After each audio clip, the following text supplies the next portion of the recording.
Hello everyone. Today I'm trying a challenge where I only take and play skill cards on Across the Obelisk's highest difficulty. And no, I am not allowed to play cards that are not skills, even if a skill card adds into my hand. For those of you who are unfamiliar with Across the Obelisk, it is a lovingly crafted roguelike deck builder RPG with 4 classes and 16 characters to unlock in the base game.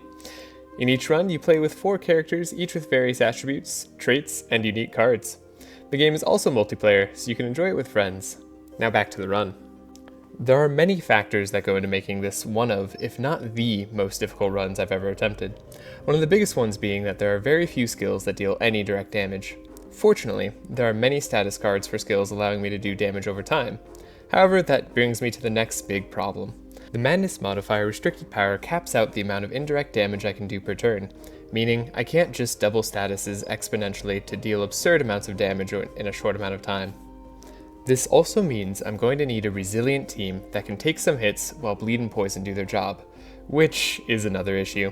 You see, there just aren't that many skill cards that provide block, and those that do exist primarily only block for a single character, and most of them are located in scout decks.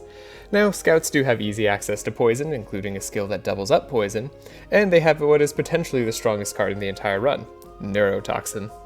Since Neurotoxin scales off the amount of poison on enemies, it's critical that we get poison stacks to the cap of 200 as fast as possible, while also giving scouts enough card draw and energy to play reliably in the late game. In the early game, we can focus on getting a large amount of thorns and block on a single scout, making it so that enemies take damage when attacking our heroes, defeating them a little faster. For that reason, I chose to have Andrin in the front line in order to kill enemies as fast as possible, even though not every enemy cooperates. I'm looking at you, pig. The next thing punishing about this run is the turn timer. You see, we can't exactly defeat monsters quickly, and unfortunately the game really wants you to win quickly, going so far as to reward you with more gold experience and increased card rarity drops after a fight, most of which we will be missing out on for a large portion of our fights. On top of that, some support enemies like to heal or buff their allies rather than attack, so they will be around for a while until Bleed and Poison do their job. Unless they dispel those statuses. Still looking at you, pig. And you, Dryad. And oh no. As you can probably tell, in order to do this challenge, there are many hurdles that need to be overcome, so I have a few caveats to help give me a better chance. 1. I can use character level up cards, which are always enchantments. They are not skills, but I'm saying that's okay. 2. I'm allowed to have boons and wounds in the deck, even though they are not skills. If this sounds like it'll make the run too easy, don't worry, it won't. Trust me. It does mean Sylvie and Nezglekt's level 2 cards can lower the resistances of monsters, while Andrin can apply a lot of mark, and Bree can provide a lot of block for the whole team. I think this team is a pretty solid choice, as both Bree and Nezglekt get cheaper skills at level 3, and the enchantments lowering resistances means thorns will do more damage. Sylvie's passive will also lower enemies' resistances to thorns, with the more sight that we apply to enemies. Unfortunately, there are very few block cards for Bree to grab in the early game, so she will mainly be a support with Helping Hand, applying Bleed, and applying Vulnerable to enemies, as well as occasionally adding Thorns to the team. With all that out of the way, we need to decide our route.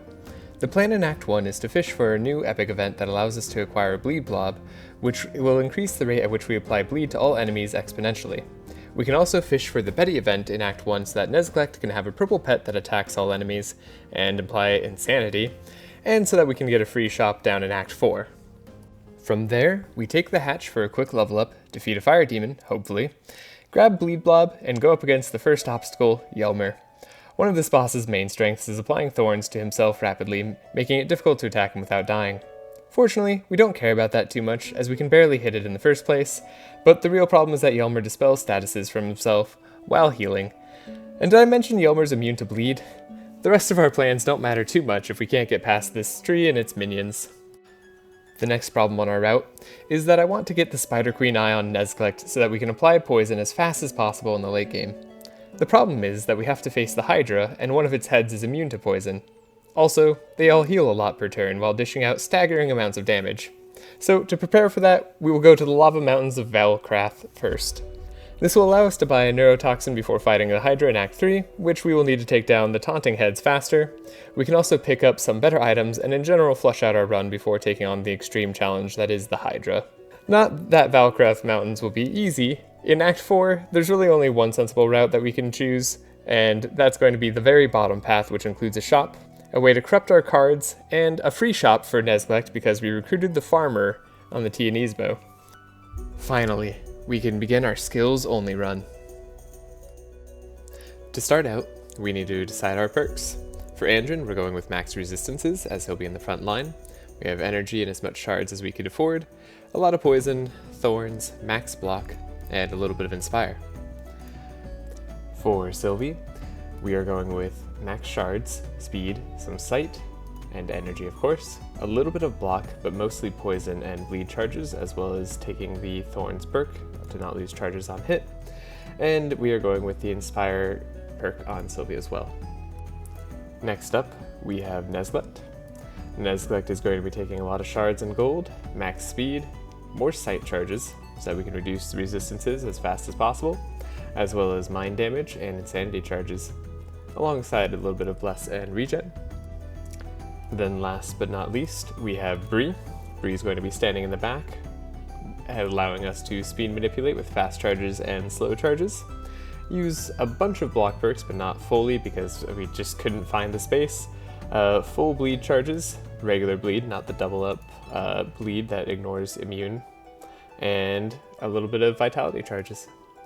And now we can start our pre-recorded gameplay. So, starting off in our first town, we take a look at our shop. It doesn't have anything too amazing, but we did make sure to buy Betty for Nezglekt because we want to have a purple Betty. Here's going to be the decks that I decided on for all our heroes. I'm just fast forwarding past everything. We have a scavenge, it's the wrong type, it should be yellow. A bunch of toxic rains and stone skin. Stone skin is great for applying thorns and block to our scout up front. Toxic rains on Sylvie as well for extra poison. We do have detoxify, and it is the version that gets rid of bleed. We also have a dispel 3 and some foresight, which is a skill that actually does damage. Again, we are using skill cards regardless if they are any other type of card as well, though we are not playing any card that is not a skill. So now we can get into our first fight. Our first fight is going to be a bit interesting. We bought spiked bracers for it. We also have a ranged armor. We got Champy, so we have a pet that can provide some block for us in the upcoming turns. And then we have to fight an imp and a squirrel and a dog. Now the dog is actually really annoying as they dispel a lot on themselves, and the imp is also very annoying as they like to slow the entire team and do a lot of fire damage. They also explode on turn 4, so if we don't kill them fast enough, they will likely kill our entire team. If not, then they'll probably kill most of our team, which is something we really don't want to happen. So on this fight, I am trying to make sure that we take as little damage as possible, but you can already see that's a little bit rough for us. Something I didn't expect to be very good during this run was Curative Therapy. It is actually, I think, the only skill that provides any heal outside of some stuff in Warriors decks, and it did a pretty good job. I'm going to be showing off the entirety of the first fight here just because I want to show kind of how the run can go. Now, because the imp likes to attack in a wide area and we have thorns all over, they do kill themselves relatively quickly. So we're able to get past that pretty quickly, except Nezglekt dies to the burn because we couldn't dispel it, and then the wolf is going to be dispelling and not attacking a lot of the time. However, we got lucky in this case in that they did decide to attack us rather than doing their Dispel 4, allowing them to die to the bleed. So here we got very lucky as well. We got a purple sprint, which is a innate draw 1 card. That's mainly the reason that I want it, so that I can trace Andrin's own deck and make sure he draws what we want. Now I'm going to go over the first Betty fight as well, and then we'll be skipping ahead. This is the fight to get Betty, and then you can take Betty to the farmer, which we want for many reasons I've kind of gone over earlier in the explanation part of the video. And primarily it's to make sure we have purple Betty throughout the run, which can deal a good amount of damage and apply insanity to the rest of the enemies, as well as make sure we have a shop that gives us a bunch of free items in Act 4. So, sadly I have the wrong scavenge on Andrin, which I really should have fixed, but it was too late now. Thankfully the sheeps do attack in a large AoE. Unfortunately, we don't have a lot of block on our cleric, which was a problem I encountered throughout the run because we can't really provide him block in any sort of way. So Nezglekt often ends up paying the toll here, but Andrin and Sylvie can at least keep themselves fairly healthy, and Curative Therapy did a good job healing. It actually is funny how well it works with the normal discard cards off the top. We get another Stone Skin on Andrin, we get Dispel on Bree, which I think is pretty nice, and we get another block on Sylvie because we might as well take it. To stop this video from being 2 hours long, I'm going to show only the boss battles and the changes in our deck from town to town, as well as any relevant minor boss battles. Nope, skipping straight on ahead to Ylmer. On our first major boss battle, we do have to take down the tree known as Ylmer. Thankfully, Bree has a skill-based challenge on this that allows her to remove both his guardians if she succeeds, and since we're running pretty much only skills, at least whatever we can afford to run, she succeeds. So we don't have to deal with the Dryad or the Treant, which makes this fight way, way easier than it otherwise would have been, as the Dryad likes to heal up a lot and Dispel, on top of speed up the entire enemy team, and the Treant likes to do a ton of damage to us and shackles our team so that we go so slow that we can't outspeed the Ylmer, and we have to take damage 2 turns in a row at some point. So we stack up our 7 vulnerability, we get 25 mark on the tree, and we wait for Foresight to be able to kill the tree on a turn where he's not going to have a ton of thorns. Even though we don't attack too much, Nezglekt is our one attacker, and we can't afford to have him taking too much damage because we don't have great ways of providing block for him. Now, round 3 is when he does his Terrifying Moonbeam, so I was looking to have our enchantment from Bree on round 3. The enchantment allows it so whenever she plays a skill card, she gets 15 block for the entire team, and she can do that 3 times a turn as well as draw a card.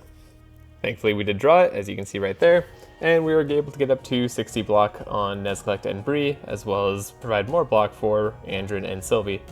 Sylvie, who can provide 4 to 5 for herself, will be surviving really well, so at the very least I know that she'll be around even if other people go down. Now, the spikes do almost take out Ylmer despite the Sanctify that he applies to us, and we are able to get the kill. Nice and easy.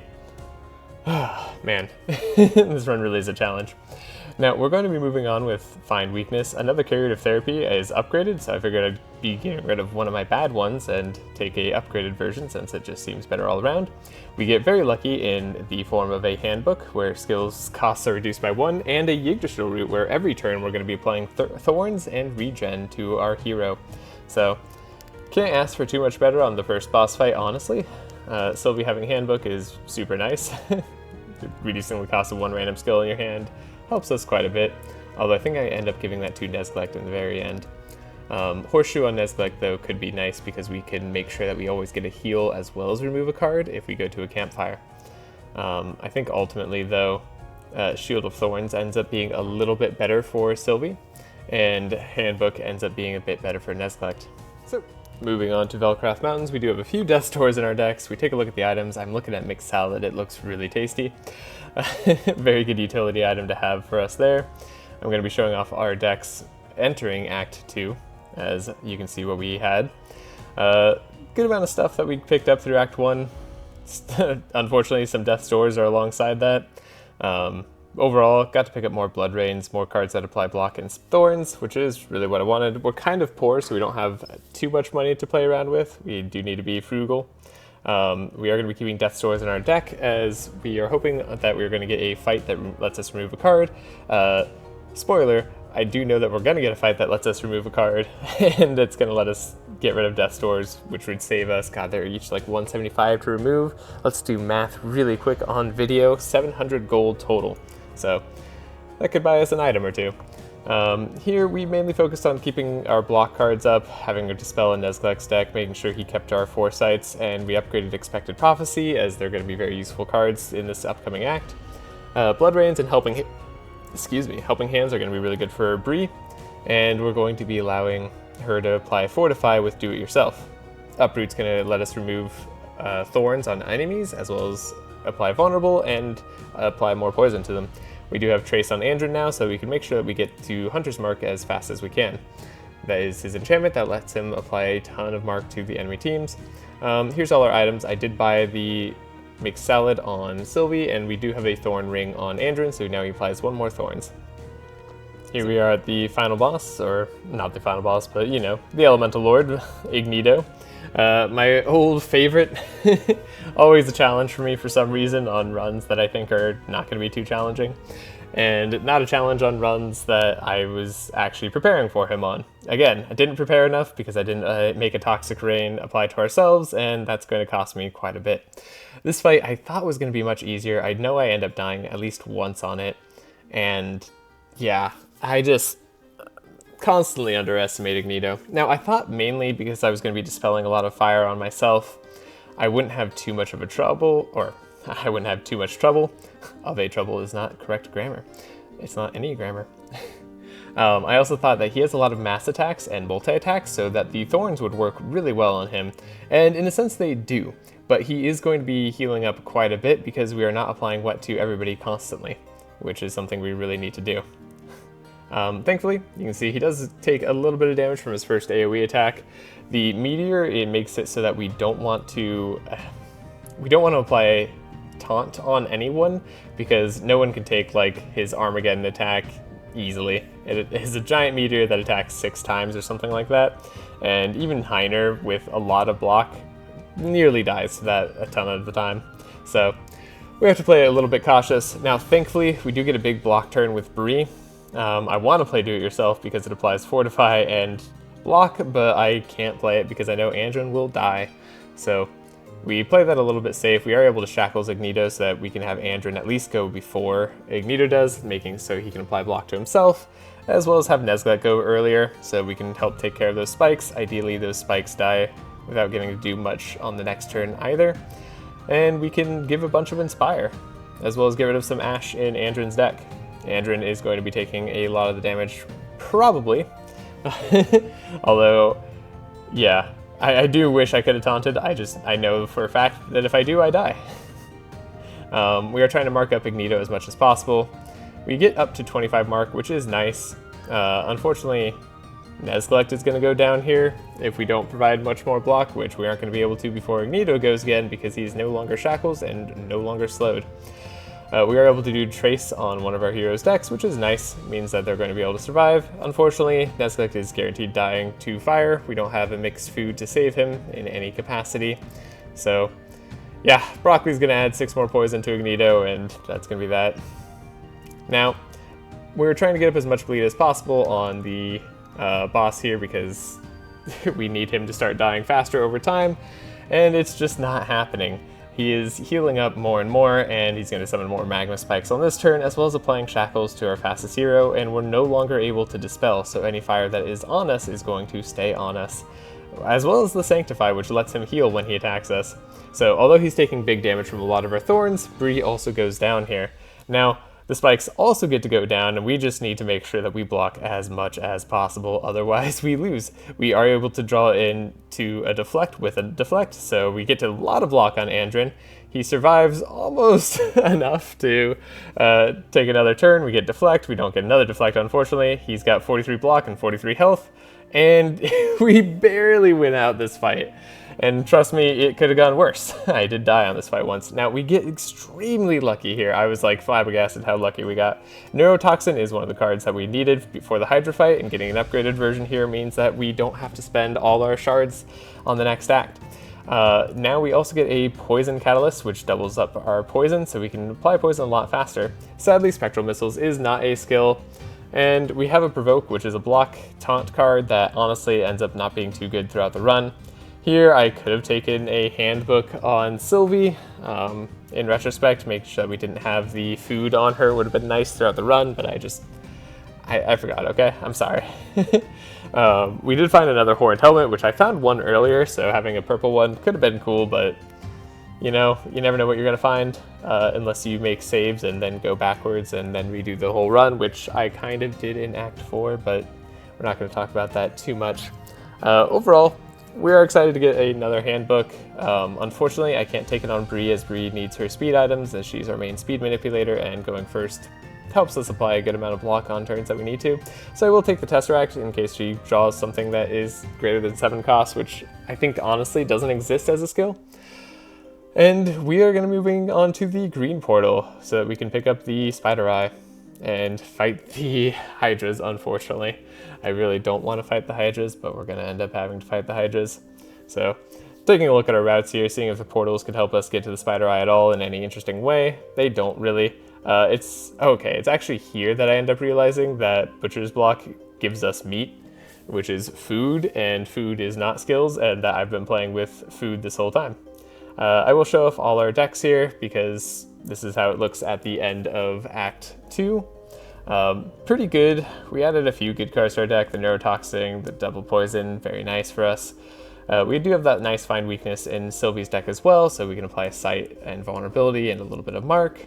A lot of Dispel in Nezglekt's deck. We have upgraded Intimidate because we were able to get that. And we have a lot of Death's Doors that we're going to need to remove. So, spent all our money, spent all our shards. I know that we're going to be getting another card remove fight the very next fight. So I end up going back to town, making sure I don't spend money on removing Death's Doors because you never know what we're going to need. I upgraded Deflect so that we can have our draw for free rather than an evasion on Andrin because we want him to be taking hits most of the time. And we have a Mass Dispel on Nezglekt, which I figured I was going to need for the Hydra fight if I wanted to stand any chance. We also make sure that Detoxify stays in the deck because we're going to have a Delay Response stay in the deck. Detoxify applies a buffer, and Delay Response slows the hero, but if they're buffered, it doesn't matter. We also have Torment of Thorns, which is a skill attack card, so it does damage based on the amount of thorns that we have, meaning the more we stack on Bree, the more damage we can do. Now we are going to move on to that Spider Queen fight so that Nezglekt can get that wonderful eye. Sorry, before we go to the Spider Queen eye, we are actually going to be showing our level up.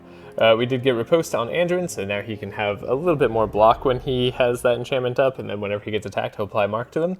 We do get to run Hawkeye, which for every Sight charge we apply Bleed, so Sylvie's going to be applying a good amount of Bleed to enemies. We pick Faded Future for Nezglekt in case we draw anything really expensive, but mainly we just need the energy economy for Sylvie and Andrin to play Neurotoxins. Command and Conquer is going to be amazing on Bree every time we play a skill for the next 4 skills. All heroes recover 6% HP, all heroes gain Mitigate, Powerful, and a charge of Vitality, as well as her block charges become +7, which isn't too relevant, except if we get a lot of Push Forwards, which is a skill block card, and maybe for some of her do-it-yourselves. So yes, that is going to be our level ups. Now onto the Spider Queen eye. I know I say onto the Spider Queen eye, but it's really just the Spider Queen, but you know, it's her eye that I'm interested in. So, here, I thought this was going to be another really challenging fight. We are facing off against a lot of annoying monsters to deal with. They apply Reinforce to the entire team, making it so that they have a lot of resistances to piercing, so they won't take as much damage to thorns. The Spider Queen likes to do a mass AoE shackles, so everybody on our team is going to be shackled at some point, and they're going to be able to have a double turn on us, so we won't be able to block for that turn, which is really unfortunate since we can't really apply Fortify to ourselves in any way. Here's the shackles. Thankfully, Nezglekt is actually a little bit slow here, so we can do a good job of unshackling this Andrin and making sure that he can at least block in the next turn, which will allow him to put more thorns on himself. I thought that at least, but that actually wasn't true because the spider liked to slow me right there. So the spider being shackles actually ended up ruining my plans a little bit.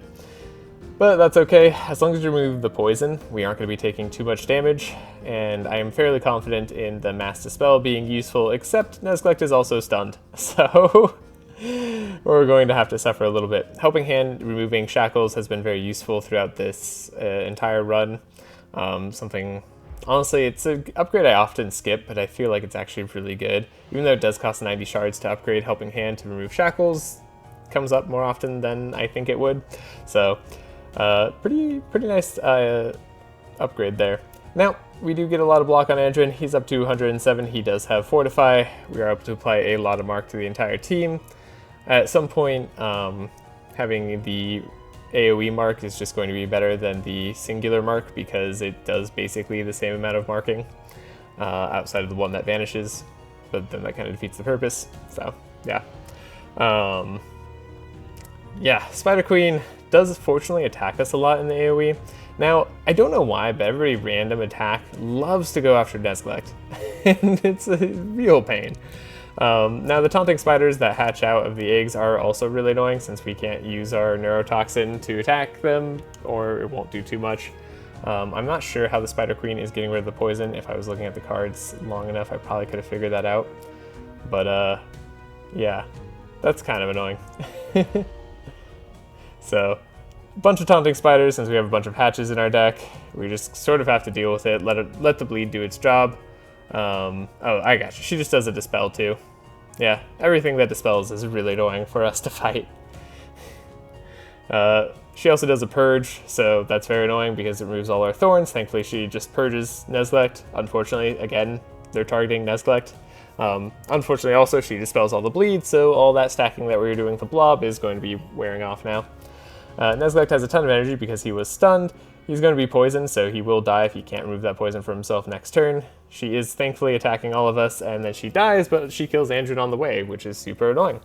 Now, we do find Last Stand, which might be good for us to have. We also have Poisonous Blood, which I'm really banking on a Viper Ring there, which will allow us to, wherever we apply poison, we apply bleed as well, making sure that all bleed that we have on enemies to start with just gets to get times 1.5 into poison and also bleed. So yeah, very nice. We get the Spider Queen Eye, which is what we came here for. For every site charge we apply, we get to have 1 poison. We also have Venom Fang, so Sylvie will be applying 3 more poison, and she'll be applying more vulnerable, which is a pretty nice use for us. Tesseract being upgraded does go to 6 cost cards, but again, I don't think that's going to be very relevant, so probably a moot point. Yeah, going to move on to the next fight, which is going to be the Hydra fight. I don't think we do that challenge because, yeah, we just can't. Unfortunately, in that last fight, we ended up starting very low health, so we do need to heal before we face the Hydra. Thankfully, we do have a lot of good chances to get a critical success here, so we get that critical success, meaning the Hydras don't prepare too much, so they only get 1 stack of each of their things. Unfortunately, this fight's very hard. You can see we went to round 9 there, ended up dying at the very end. And yeah, so the summon heads mechanic is very difficult for us to deal with, as we are going to have a hard time killing that Hydra in back. The Hydra in back isn't immune to bleed or poison, but we can't target it with our neurotoxin. And the second to last Hydra there, the one that is all green, is immune to poison, making it so that we can't do much damage very quickly to it. This does mean that the Hydra in back is going to stay around summoning heads while we kill the front 2 heads, which is nice. The summoned heads do a ton of damage. They like to do a repeat 6 times lightning attack, which just is absurd when they apply a ton of wet to us, and they do mass poison as well. So yeah, Hydra fight was probably one of the hardest fights in the entire run. I'm going to spare you I think I spent like an hour and a half fighting these guys, so we're going straight on to the route that ended up winning on this fight. As you can see, we're taking a ton though, and that is part of the problem. I have to carefully balance out when I use Command and Conquer to heal up, and when I use defensive shout to, gosh, I forget what it's called, whatever, my block card to block a lot, which turns out it needs to be this turn. They need to both be used. I thought I maybe could spread it out over the fight, and I was wrong about that. We also have to carefully plan out when we're killing the front 2 heads, as we want to kill them after the back Hydra has tried to summon once. That way we don't have to face a full health mini Hydra head, which they're not really too many because they have a lot of health themselves, and they deal a ton of damage. So yeah, thankfully we do get Fortify on Sylvie, so at least she can keep her 100 block into the next turn. I wish we were able to get it on Andrin, but sadly we are not. We are able to take a good amount of hits from the Lightning Hydra. The spread ended up being fairly good for us, so we didn't have to worry about it that much. Transforming bleed into poison is not really good for us at the moment, but we're going to be doing it because we can do more neurotoxin damage. And it also gets the card out of Sylvie's deck, which we definitely want to not see it too much longer. The taunting and shifting of invulnerability is very annoying for us since a lot of our damage is over time and we want them to take damage when they attack us. It does mean that it's a very effective way to stall and let them survive. Thankfully, this is a turn where the back head wants to summon a Hydra head. So we can manage our death's doors that we picked up, of course, through fighting, regular fights, and make sure that we apply as much mark as we can to the Hydra and back through things like detection or just having it attack us when we block. Unfortunately, it didn't decide to attack that turn. It also has a Purge 4 move, so it could remove a lot of our thorns, which it did on Andrin a little bit earlier, making it so that we had to have another turn. Now, thankfully, we were able to take out the heads this turn with a neurotoxin. We take out the lightning head, and now we can take out the water head, and we get a free turn where it didn't summon a Hydra head. So yeah, all that was not really a lot, but it's enough to make me feel a little bit more confident. Mass Dispel very much keeping us in the fight by removing all the wet and the poison that they would otherwise be applying, which would make us take a ton of damage from lightning. Sadly, we can't mark the back Hydra as the Hydra with poison is taunting.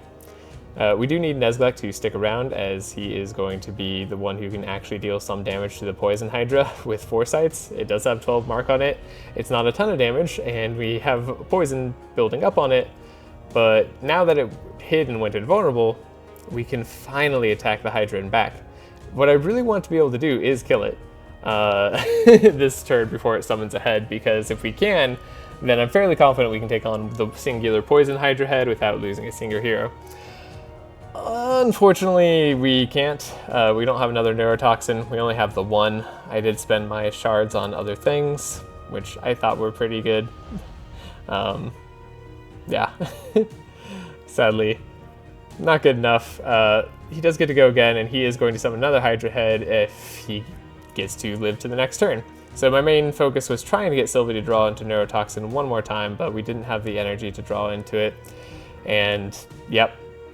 We have to face down 2 more heads, but thankfully the back Hydra will be dying, and on round 6 this time, so it's actually not even that bad. Not Nezglekt. Andrin's going to be at least providing a little bit of block for himself. We could have probably doubled the poison on the Hydra head in front. Would have been a decent idea. Sylvie is slowed by 4, so we probably want to dispel that if we can. I don't know why I decided not to. I guess I was just going to delay response her. Sure. That's a form of excuse, I suppose. Yeah, those back Hydras, or those front Hydras rather, aren't doing too much, thankfully. Torment of Thorns doesn't really do anything for us here. It is free, but it just doesn't matter if I play it or not. And we do have Neurotoxin. I really wish I drew it on the next turn, because it's very annoying to draw it this turn and not be able to target the head and back, who is planning to summon another Hydra head. Thankfully, he doesn't have any space, so he will just die at the end of turn 2 poison. But not before he gets to play all his other cards. Yeah, very, very painful fight. I knew the Hydras would be tough. I wasn't even sure if a team like this could beat them, but honestly, I was happy just to have made it this far with a skills-only challenge and have beat the Hydra. Now that we're on to this part, though, I do have to survive the last little bit and hopefully not have too many more character deaths, so I can save as much gold going into the final act and hopefully pick up some really good items. There's that repeat lightning damage.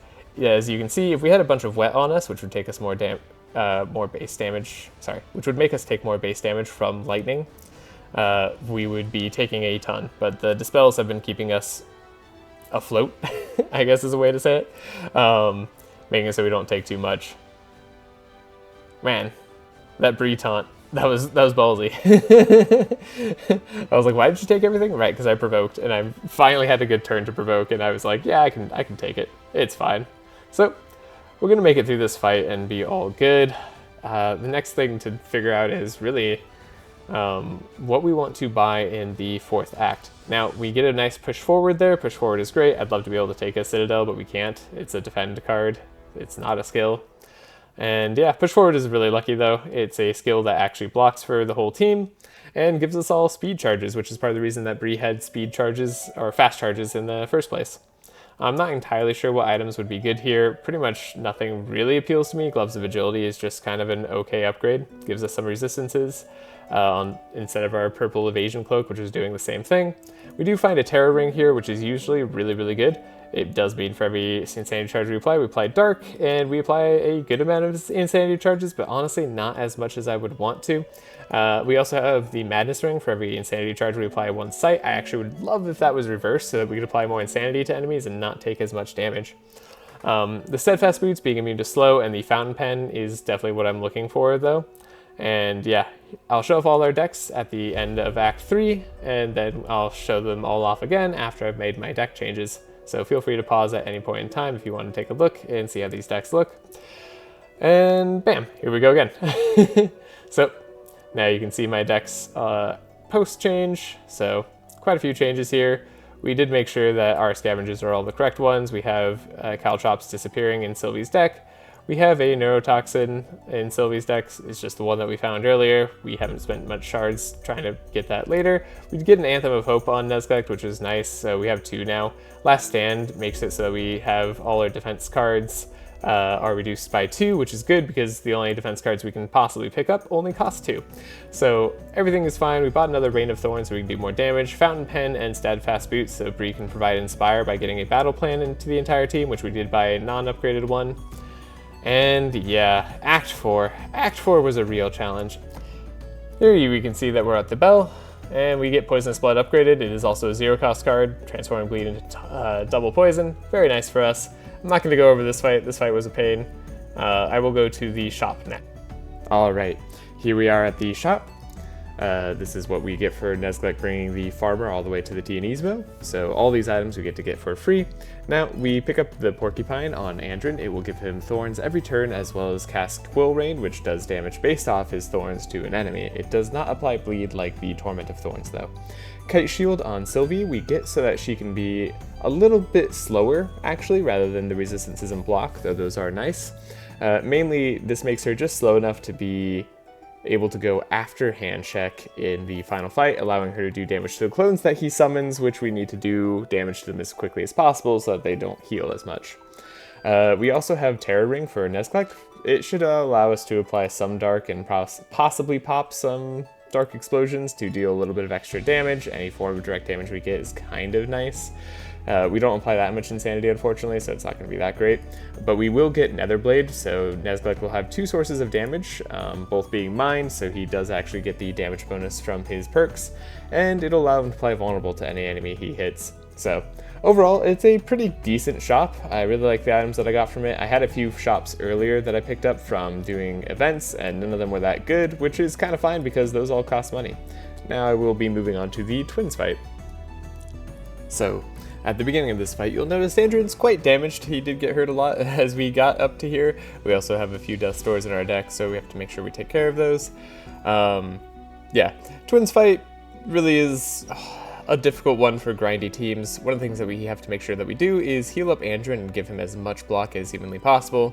That way he can survive the massive amounts of damage these guys like to do on their turns.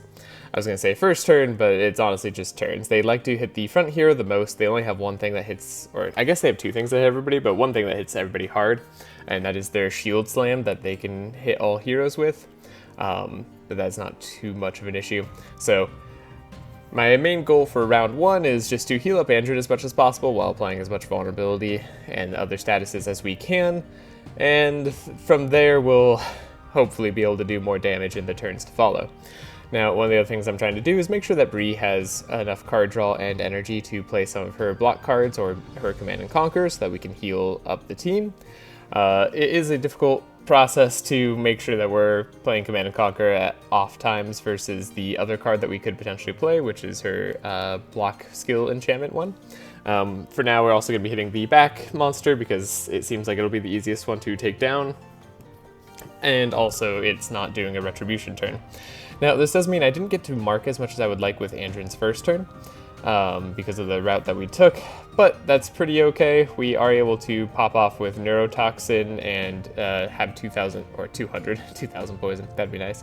200 poison on the Dark statue in back, and allows Neurotoxin to do a decent amount of damage when we have that 7 vulnerability on there, plus the 19 mark. Though still, you can see it's going to take quite a bit to chunk through all of the HP that these guys get, which is very significant. They do get less over time, and they do build up powerful, so they're going to be doing more and more damage, which means that we have to make sure that Andrin keeps his reinforce up. It will allow him to resist the physical damage that they primarily do. The only time that they don't do physical damage is when they do an AoE attack of their color, so they have the holy damage for the front one and shadow damage for the back one.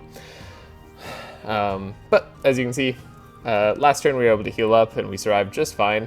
This turn on round 3 we were able to block a lot with Bree's skill cards, and in fact I didn't want to use all of it, so I saved up a skill and made sure that we have 1 more block charge for next turn. All the while we're keeping the Fortify on Andrin and Sylvie because we made sure that we got parry in Andrin's deck. So this fight is pretty difficult once we have Law of Light on us, as every card we play will heal the lowest HP boss by 2%. And that just means that we have to make sure we don't play excess cards when possible. So as you can see right there, I saved a lot of energy with Sylvie. The other reason I save energy with Sylvie, of course, is to play that neurotoxin and make sure that we have enough poison on them. They will never dispel their bleed and poison, so that is one thing that we have going for us. Theoretically, we could let that take them down if we could have enough block per turn. Unfortunately, we do need to play cards to block, so they'll probably end up healing 100 or 200 if we just play block cards, meaning that we also need to do some damage to them during our turns whenever possible. But yeah, we'll do rotations like this, making sure that we attack the lowest one, or at least the one that's not doing retribution whenever possible. We get a good turn with a double neurotoxin on the light twin in front, so we're able to survive fairly well. The other thing I want to do here is make sure that we keep all the block that we've built up on Sylvie, just in case Andrin ends up going down. As you can see, they're starting to do quite a bit of damage to him. With 13 bless on themselves, it's getting harder and harder to take them out. This is a good place to mention that we might have wanted to run one Clarity that was upgraded to remove Bless. It could have removed their Bless, and I think, well, could remove Fury too, but they don't have Fury. But yeah, it's a good one to have in this fight in particular for grindy teams. However, we're able to tank the damage pretty well, and once we got up to 169 thorns on Andrin, the light guy was low enough with our neurotoxin damage that we were able to take him out. That was why we hit him quite a bit earlier, or yeah, just a little bit earlier so that we could survive. We still have this guy in front to deal with, which is a little bit tricky because at this point I don't have a ton of block on Andrin. And he also is kind of out of health. Nezglekt dying right there from Sylvie's attack was definitely a misplay on my part. Looks like Bree is also going to go down now. And again, we're trying not to play too much, or take too much damage here, but I do need to play these blocks in order to hopefully survive, which is why I'm making sure that I have only deflects on top of my deck so I can deflect into Stone Skin and block as much as possible. We did lose a lot of our block on Sylvie, unfortunately, so we do have to manage that. It does look like I'm just grinding them down very, very slowly, so it's a little bit of a problem. And as you can see, I feel like I misplayed this just at many points, so this went kind of wrong. But all that block that we were able to save on Sylvie came in handy, and we survived. We did get a neurotoxin and a poison catalyst, as well as another mass dispel on this, which was great. Our items here were also fantastic. Amulet of Speed purple does give us 1 extra fast charge on Bree. The nullifier means we can stack up vulnerable up to 13, and we also apply vulnerable every turn. So both of those are really good items for us. I'd love Scryer Staff, but we apply so much wet that it isn't really possible. And our level ups there are the pretty obvious level ups, I would say. So move on to the handshake fight. All right, and here we are at the moment of truth. Ready to face down handshake. I'm going to give Sylvie this one because Sylvie really deserves it, so we'll let her speak to Handshake. Handshake is what we've been building towards for our entire run. We did manage to pick up that Viper Ring on our way up to Handshake by finding a shop after a battle. It was a hard-fought battle, but we were able to come away fairly unscathed. Ash Storm is pretty brutal. But yeah, our main goal here is to make sure that Sylvie is able to do some damage to a clone. Ideally, it's going to be the clone or clones that are doing the dispel and heal. Now, I get very lucky on this fight, and on round 2, I know that there's going to be a clone that dispels for the entire team and heals, but the big thing is that there's only going to be one, and it's the clone that is second. So I do have I do have to retry this fight a little bit, but I'm able to eventually focus down that clone and make good use out of my foreknowledge. Applying statuses to Handshake doesn't matter too much, but we do want to apply as much vulnerability as possible, give Bree a lot of blocks so that we have a lot of survivability, get that Night Terror out from Nezglekt, put it on the clone that's going to take a lot of damage next turn, hopefully, and try and kill it as fast as possible. So, like I said, this is a pretty lucky scenario for this fight.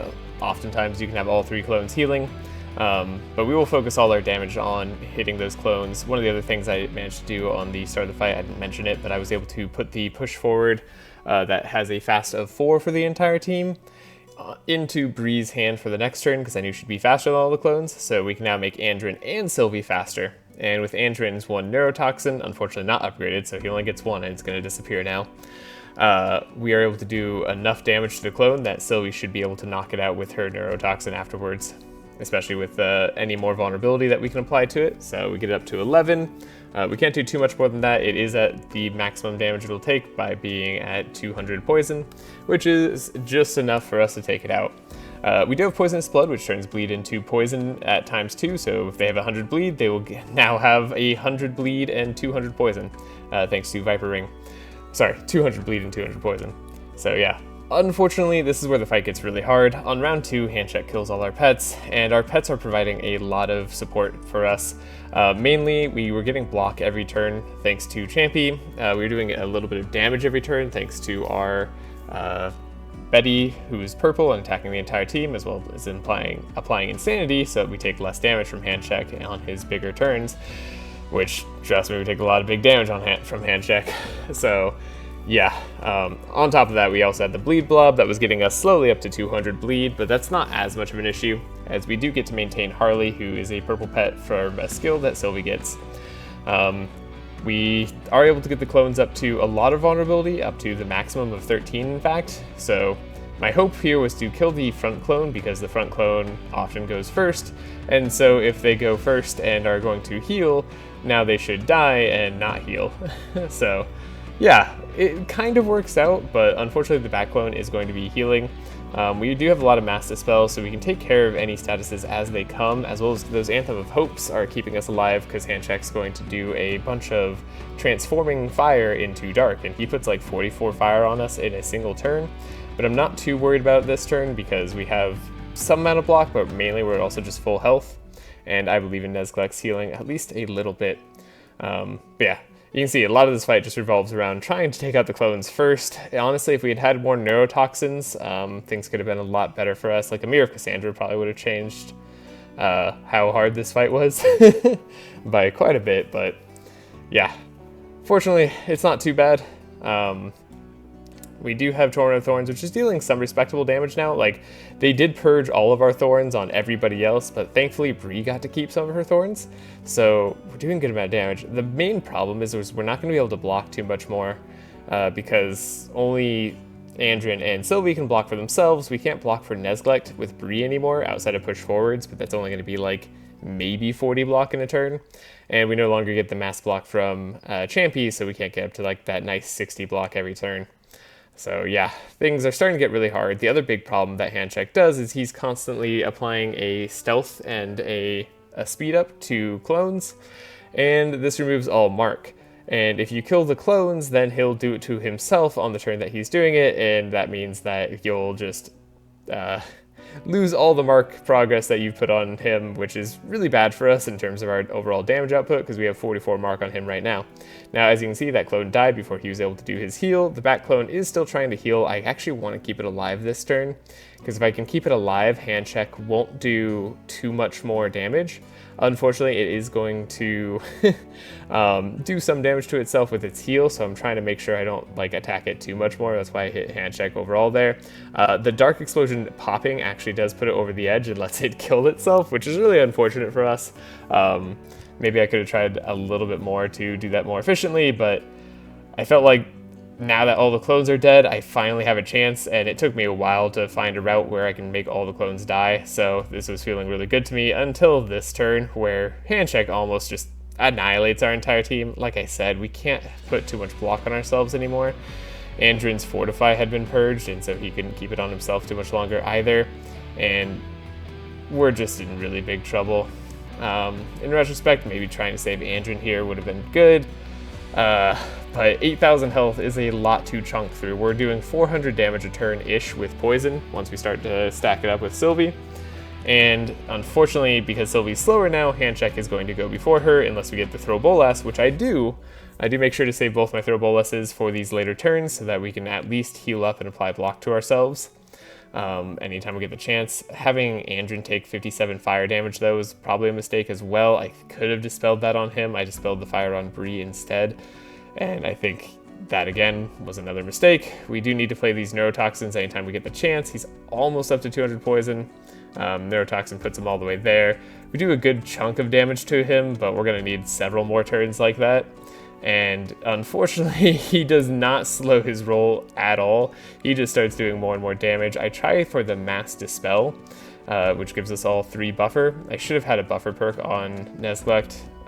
If you're watching this, you should too, if you're trying out this run. But yeah, our team gets wiped here for the most part. I mean, Bree and Sylvie are left alive, and I'm able to Shackles hand check one more time, trying to give Sylvie as much block as possible. I think maybe if there's some sort of hope we can block enough with Sylvie. She does have a little bit more with that kite shield, which is nice, giving 109 block. But sadly, she's going down. There's just not much I could do, and I was kind of tired of trying this run so many times, so yeah, we just let it end there.